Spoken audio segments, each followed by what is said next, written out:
আরে দাঁড়াও তোমরা, আমি আমার মেয়েকে তৈরি করে দিই। তাড়াতাড়ি করো আন্টি, তাড়াতাড়ি করো আন্টি, আমাদের স্কুলে লেট হয়ে যাবে। আরে দাঁড়াও, তোমার চুল দেখেছো কত ছোট, আমার মেয়ের চুল তো বড়, বাঁধতেই হবে। যা তাড়াতাড়ি স্কুলে যা। আরে বৌমা, আমার চুলটাও একটু বেঁধে দাও। আরে বাপ্পারে বাপ্পারে, দেখো বুড়ি চলে এসেছে চুল বাঁধতে। আরে তুই যা এখান থেকে। আরে ও তো ঠিকই বলেছে, আপনার চুল তো অনেক ছোট ছোট, বাঁধবো কিভাবে? আরে বৌমা, তুমি আমার চুল ছোট ছোট বলে আমি এখনই তোমার মজা দেখাচ্ছি। আরে যাও যাও। নিচের সাবস্ক্রাইব বাটনটা কেউ যদি সাবস্ক্রাইব করে দেয় তার বাবা মা চিরদিন বেঁচে থাকবে। যারা ভিডিওতে লাইক করবে তাদের মনের আশা যেন পূরণ হয়, আর আমি দোয়া করে দিলাম। খোকা তাড়াতাড়ি গাড়ি বের কর, আমি চুল লাগাতে যাব।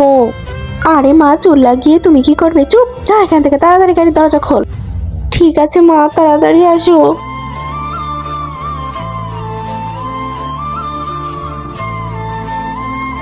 লা লা লা লা লা লা লা লা। আরে মা, তোমার এত বড় বড় চুল হয়ে গেছে, চলো আমি বেঁধে দিচ্ছি। ওহো, যা এখান থেকে, লাগবে না।